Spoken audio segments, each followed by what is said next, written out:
hopefully this will work.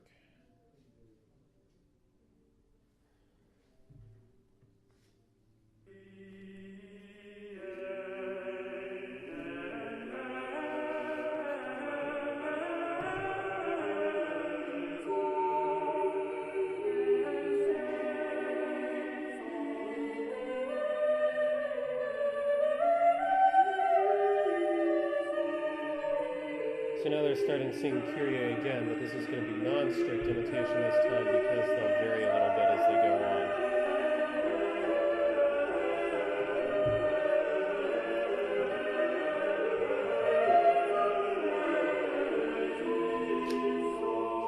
We'll get to cadence and we'll do the pre-stales.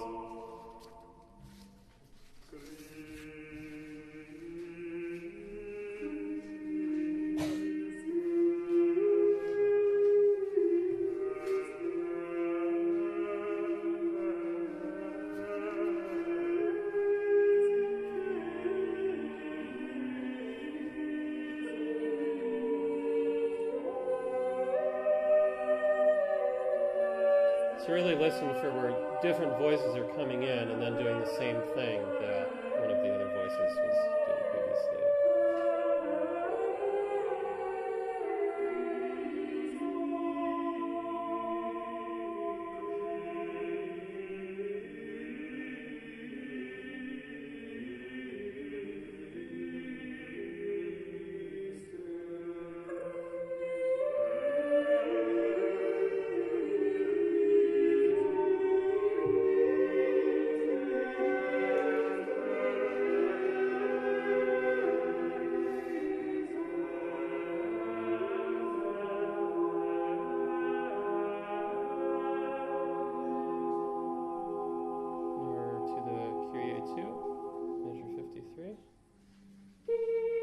Soprano and alto start with some strict imitation, and then the tenors and basses will come in at measure 57.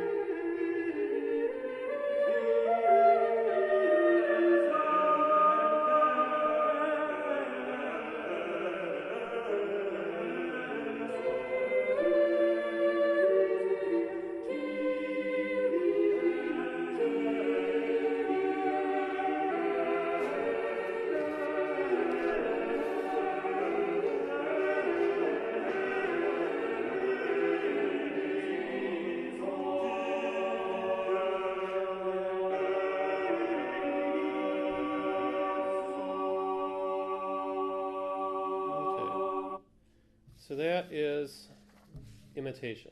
That is imitative polyphony. That is the dominant method for composing art music, Western art music, for the next 150 years, basically, after Josquin's time. Josquin and his contemporaries were certainly not the first to use imitation, but they were the first to make it the basic building block of their style. If you're saying, how is this piece composed?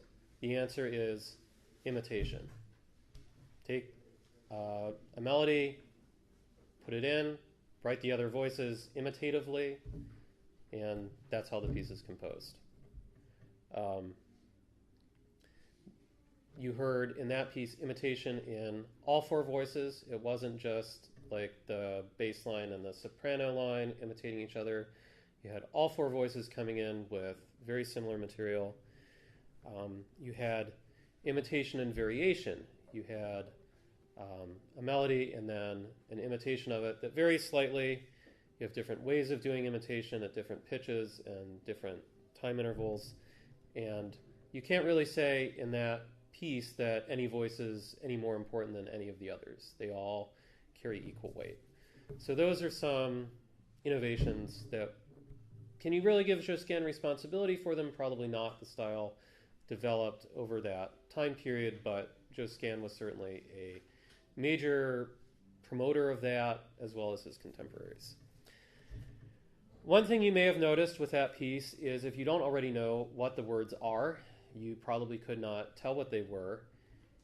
In a mass setting, does that really matter? No, not really. You already know what the words are. You hear them every week. In other kinds of music, maybe that is a bigger problem. We'll talk about that more. Any questions about the Kyrie imitative polyphony before we move on? All right.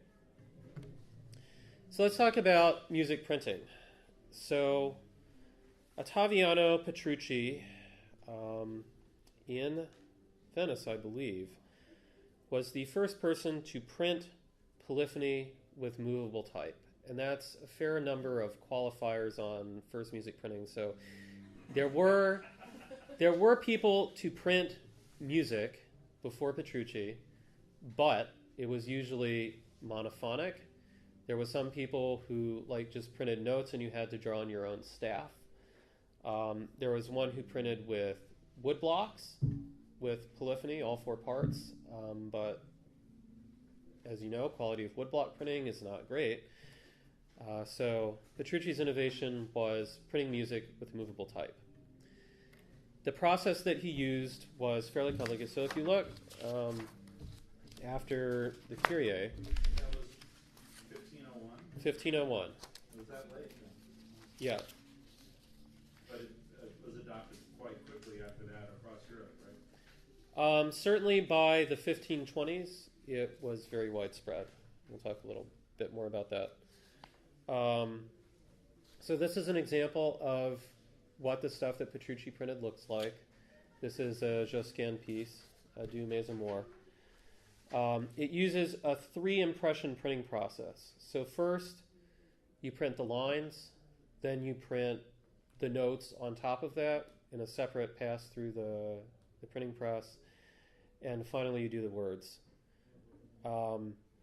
That is a lot more expensive than a single impression process would be, but it gets if you line everything up right, it gets a really nice quality that's really not surpassed until the 18th century.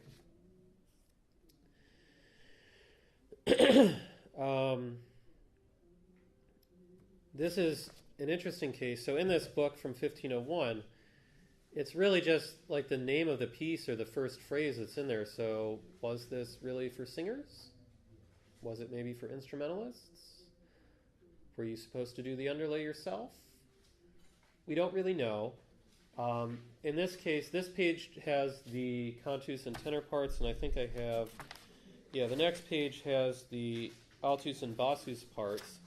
So the pages are printed sequentially with all 4 parts, which if you're familiar with some later printed stuff, usually they come in separate part books, so each person could read from them separately. That didn't really come in until later. But in this piece, if you look at the poem A Du Mais Amours, which is kind of well known, I guess, at the time, it's fairly easy to set it for the tenor and bass parts, which are in pretty strict imitation with each other. But the soprano and alto parts are a lot more florid. They have a lot more notes. It's not clear at all how you would set it, so they might have been instrumental parts. We really don't know. That is usually how it's performed today, although some people have tried to set text for it for all 4 parts, but maybe doesn't work super well.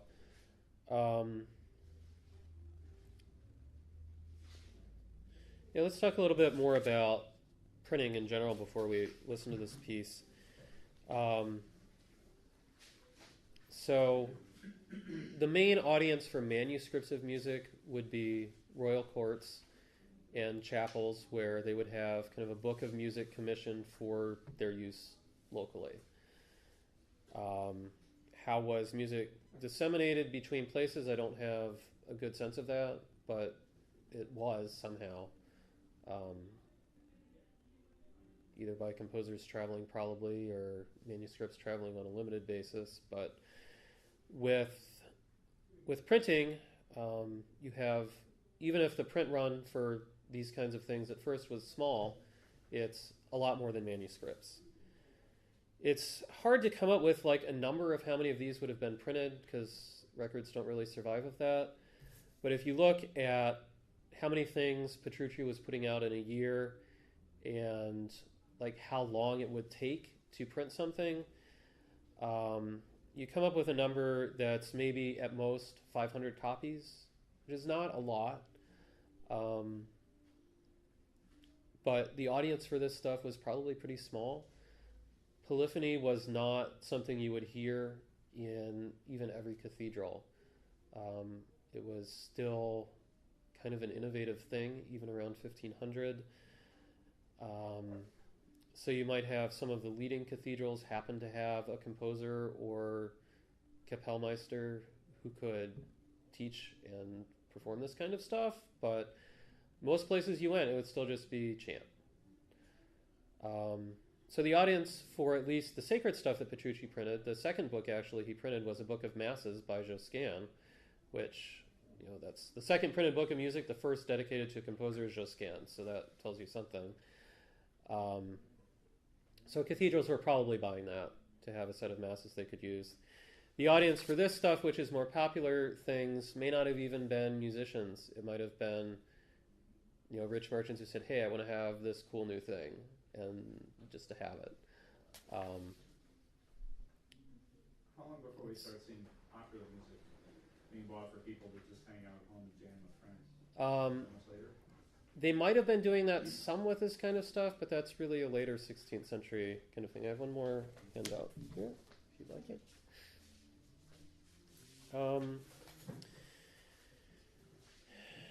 Yeah, so I thought I made some notes here. It's okay. I'm not sure exactly when, but it was later in the 16th century, I believe around, oh, there it is. By 1545, there was a single impression method for printing music that we'll talk about in a little bit, and that was almost certainly larger print runs. Again, we don't really know how many would have been printed, but they were a lot cheaper. I had a nice thing in here. There it is. Yeah. So in 1481, the court of Ferrara paid 10 ducats for a 116 folio parchment manuscript that was not seen by anyone outside of the 29 singers of the ducal chapel. In 1513, Ferdinand Columbus, the son of Christopher Columbus, purchased one of Petrucci's books for half a ducat.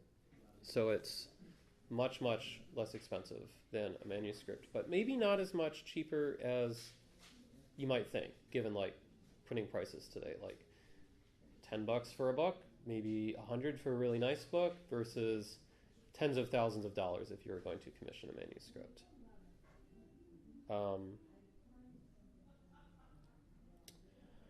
Right. So let's listen to Adieu M'amour. Again, this shows some really nice imitation between the tenor and the bass parts, and the top two lines imitate each other. They have a little bit of echoes of the main motif, but it's a much freer composition. We won't listen to the whole thing, probably. So this is a French chanson. If you're familiar with the medieval form fixe like rondeau, ballade, virelai, they started falling out of use, and things were written in a variety of forms. There were new forms like the sonnet. This is not one of them, but they were not used. Those old form fixe were not used as much. I don't.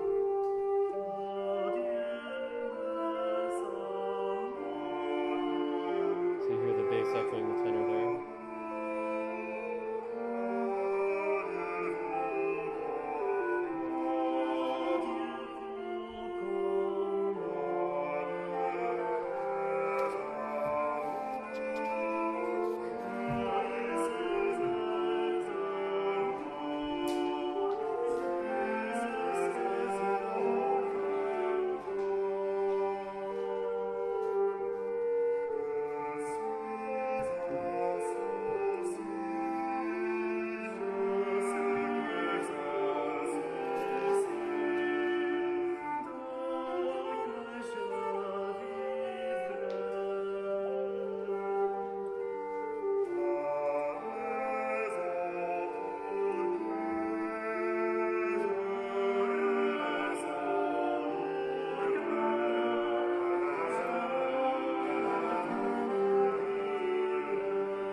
The idea. So this was printed in Italy, but it's in French.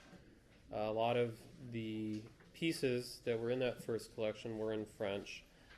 And that first collection included 8 works that were at least attributed to Josquin. The most was Compère, who's another of Josquin's contemporaries I mentioned, who had 16 in that collection. There are about 100 total, so that's pretty good representation from Josquin. But like I said, the second book that Petrucci printed was a book of masses, all by Josquin. So any questions about Petrucci, this piece, before we move on? All right. So next we're going to look at this piece, which is, the text is Nymphs des Bois, Nymphs of the Woods. This is a poem written by, not Josquin, about the death of Ockeghem, who is a composer in previous generation that Yaja talked about in the last class. And this is kind of a lament on his death.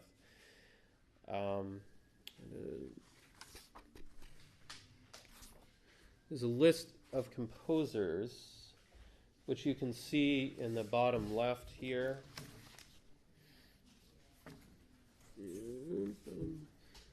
But it mentions Josquin himself, Pierre Delarue, Antoine Brunel, and Compère.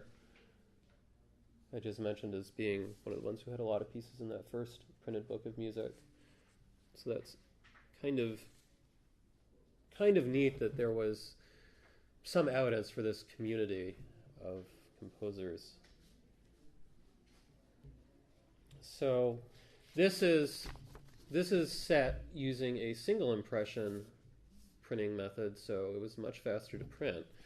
But if you look carefully, like if you see this note here, which is under de on the first line, the lines of the staff don't quite always line up with each other, because what you have is you have like a piece of type that's all the lines and the note on there, and sometimes you can get fairly good quality if you're careful, but sometimes the lines will kind of wander all over the place and it can be more difficult to read. That can be a problem with Petrucci's stuff too. If you aren't very careful with the registration of how the notes line up with the staff, it would be almost impossible to read at sight. Petrucci was usually pretty good about it, but as time goes on, you have people who want to do it cheaper and faster, and they get really sloppy. Like Gutenberg's stuff was really nice and really high quality, but there's this continuous drive to do it better, cheaper and faster. Yeah. Aaron,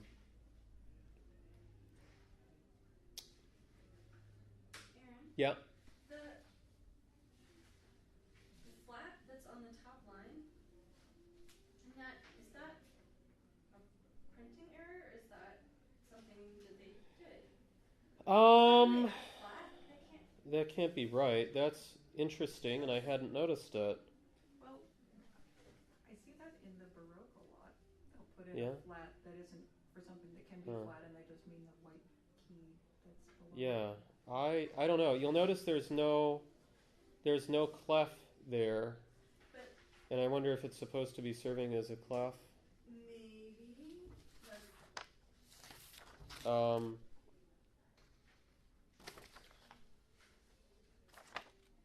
But I don't know. Yeah, That's weird. It could actually be that the top line is a B. Well, I don't think if you so. look at the transliteration on the next page, they've at least interpreted the first line as an A. Yeah. I mean, this piece is also weird because if you're familiar with 16th century notation at all, it's not really normal for all the notes to be colored in like this. Right. Mm-hmm. And that does have a specific like metrical meaning about like triplets, but that doesn't really seem to apply here. You'll also notice there's like no really anything that could be a time signature there. The speculation is that these notes are just colored in to show sadness. Oh, that makes sense because they're black. Yeah. Yeah. Oh, and I do see that on the third line in the center there, those E's are marked flat. Yeah. I think the 3 dots on the repeat signs are interesting too. Yeah, that's fairly typical, I think.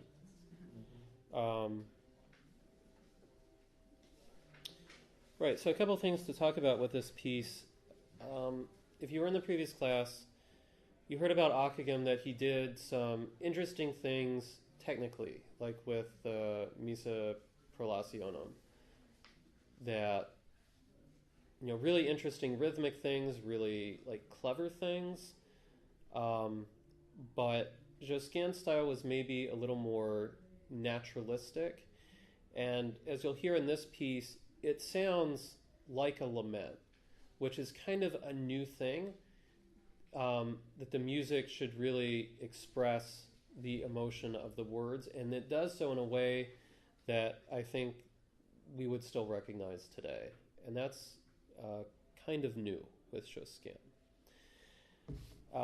Before we listen to it, another thing I wanted to mention, it's interesting, this piece was printed in 1545, which if you were paying attention was 24 years after Josquin died. This was a book of all Josquin works, about 24 of them. It was the first printed source for 23 of those works. And in 1540, there was a quote, "I remember a certain eminent man saying, 'Now that Josquin is dead, he is putting out more works than when he was alive.'" It was apparently quite common to attribute things to Josquin because he was well known and well respected, just to boost sales. So some of these we do believe are Josquin's works, but a lot of the works in the same volume are now thought probably not to actually be Josquin's. And determining attribution can be very difficult, especially for a prolific composer who composed in a lot of different styles, and there are a lot of arguments still about whether certain pieces were composed by Josquin or not. But the usual ways people argue are looking at the range of the pieces, the way they're composed in terms of like how the imitation is put together, like the style, any like particular markings in the piece that might have been used frequently by other pieces that are known by that composer. It's hard because some of it depends on the printer rather than the composer if you're not using a manuscript. And even with a manuscript, most of them would be copied rather than the original. You can look at reliability of other attributions from the same source. If you know that like half the things Susato printed had wrong attributions, then your confidence that any of these Josquin ones are right goes down. But it is difficult and an inexact science, and a lot of work is still going on to kind of conclusively to try to determine. This one, I think there might be some contemporary references to Josquin having written this, like when he was alive, even though it didn't appear until 1545. So I think we can be fairly certain for this one. But let's go ahead and listen to a bit of this piece. I'm not going to listen to the thing probably because it's kind of long.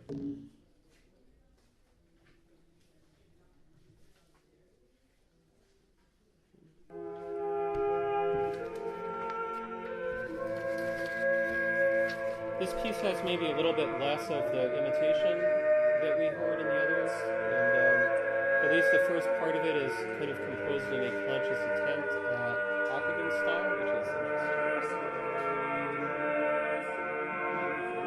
But there is certainly still some imitation, like if you look at between the altus and the tenor one.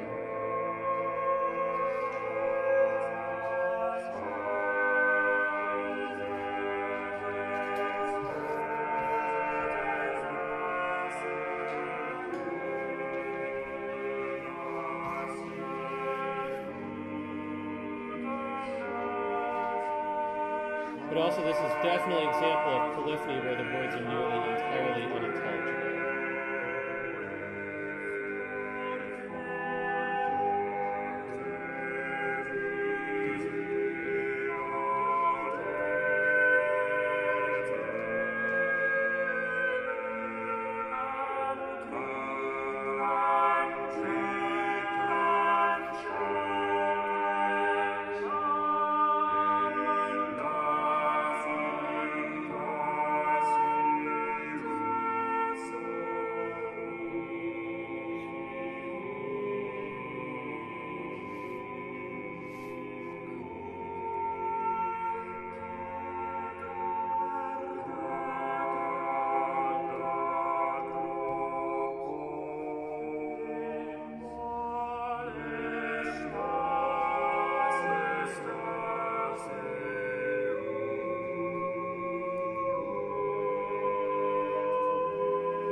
That does have a kind of, it goes on for a bit, but you'll notice it does have a frequent thing in imitation where the phrases of text overlap with each other and are started kind of at different times, even though they aren't echoing the melodic material as much. This was published 1545. That was published in 1545, Is it but meant as a 25th anniversary compilation of his works? 25th anniversary of his death? it could be. I haven't looked to see if there was any kind of like dedication or Seems like he must information have of it. been But extraordinarily popular and well known to be publishing his work 25 years later. oh yeah, for sure. Yeah, and like I said, it was in 1540 that somebody complained that he was putting out more stuff when he was dead than when he was alive. Do we have examples of his handwritten manuscripts still No, existing? I don't think We so. can't point to any. No, it's really hard to date his stuff because he composed in such a wide variety of styles, and in many cases the details of exactly where he was when and what he wrote when are really not clear at all. This was for Ockham's death, right? Was Mhm. it written the year he died, or do we know? Maybe, we don't really know. But it might be that there were boxes and attics of his music that people were It certainly could be, yeah. Yeah. Okay, any questions about this piece, Susato and his single impression process, anything? I was wondering again, the history. Was he a friend of Ockenham, or he studied under him? Again, it's not really clear. We know very little about Josquin's early life. It's certainly possible that they met. He was obviously familiar with his music, but we just really don't have documentation to know in this case. Yeah, like I think Yaja mentioned in the last hour, we do know that Ockeghem took a trip to Cambrai to meet Dufay, but we don't really have anything like that for Josquin other than knowing that he was in the same place that other people were. Like we know he was in Milan at the same time as Leonardo da Vinci.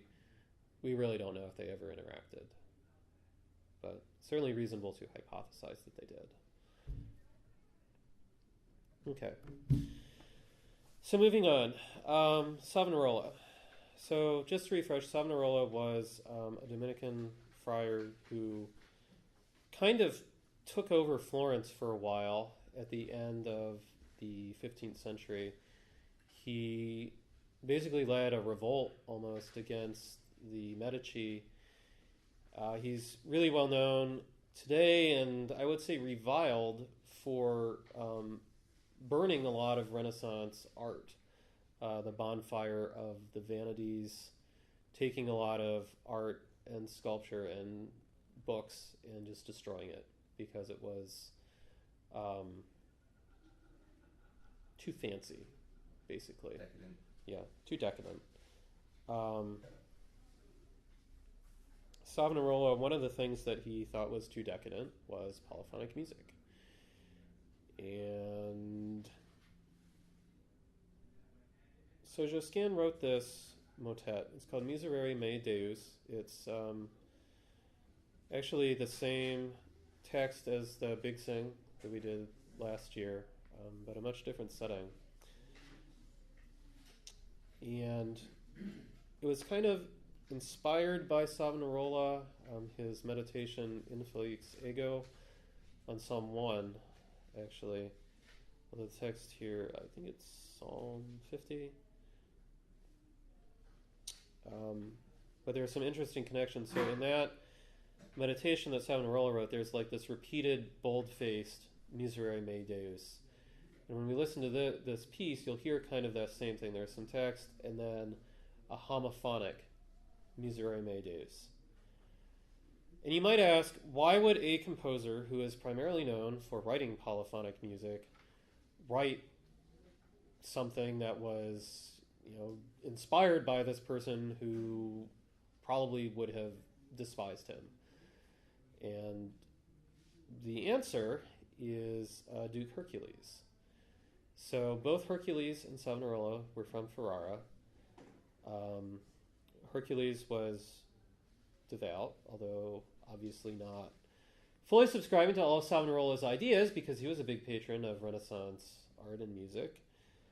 But Milan and Florence were warring.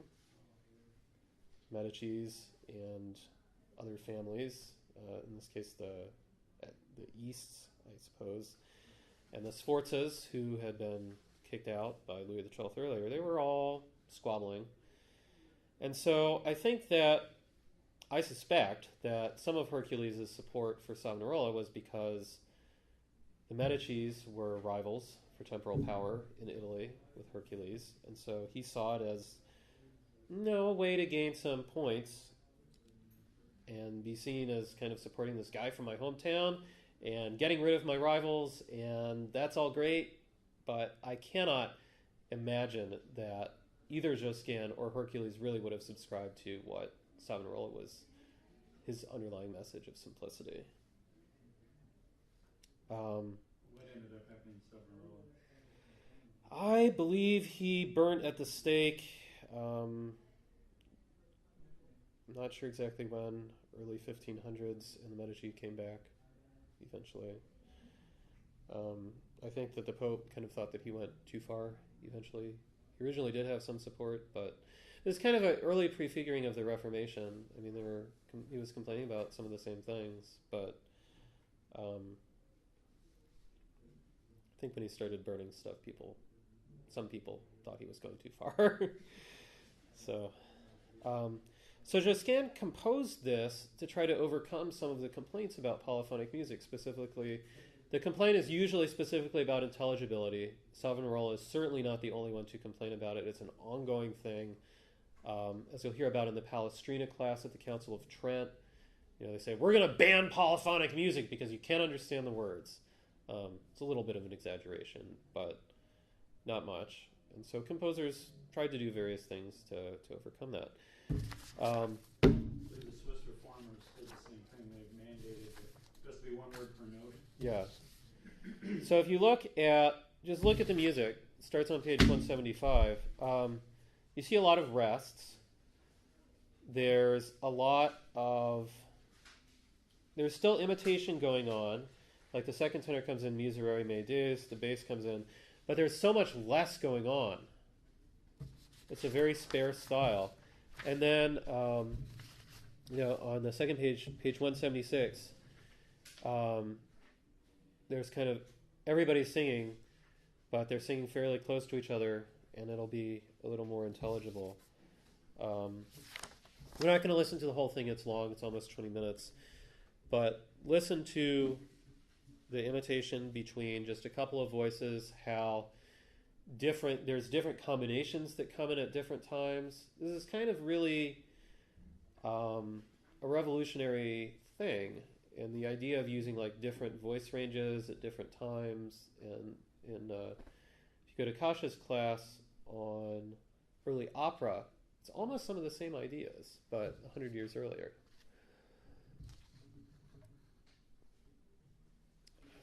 Right.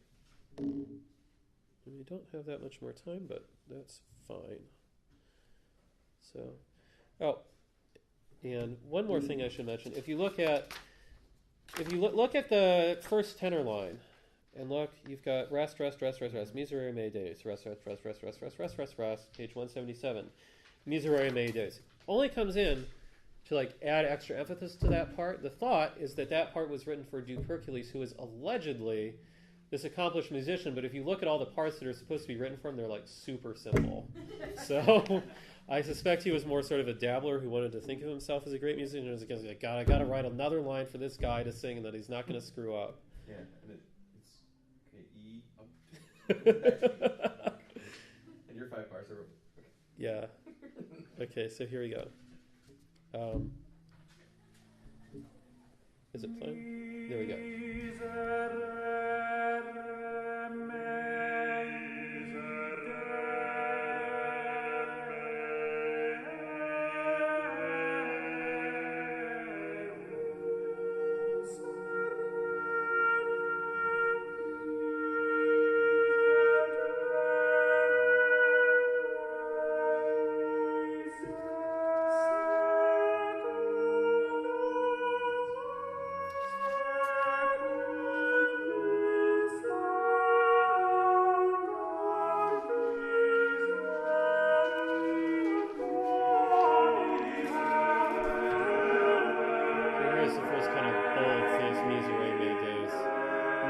they're actually breaking up the verses of the psalm that this is set to.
And it goes on for another like 10 minutes, but you get the idea. Would Savonarola really have thought this was a great example of like really clear intelligibility text?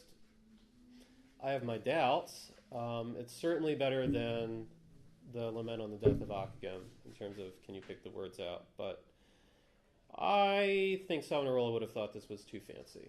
But it's still something that Hercules can do to be seen as supporting Savonarola while still putting out awesome art and music. That's my take on it anyway. In the couple minutes we have left, I want to talk... any questions on that? Okay. In a couple minutes we have left, I want to talk a little bit about Josquin and the popular Italian style. Some of Josquin's best-known pieces, like El Grillo, are Italian frottola, which was a new style, a popular style that was developed kind of as it was a precursor to the Italian madrigal. They are much more homophonic. They are much more driven by like chord progressions rather than imitation, and they're certainly much more intelligible.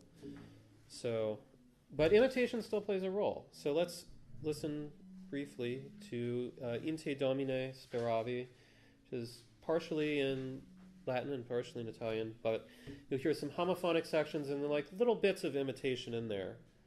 But here we go. I think it's really pretty, and a lot of these are the most popular because they're the most accessible.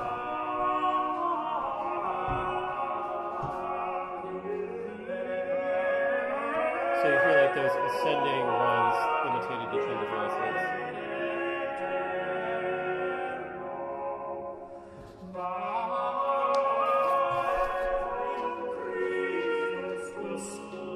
But you hear like really clear changes between chords, and that's really what's driving the piece forward, and the little bits of imitation are what's doing it.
So that's it. We are at 12 o'clock. Any final questions before you go? All right. Hope you learned something about Josquin and early music printing. And I believe the salon is next. And that will be upstairs.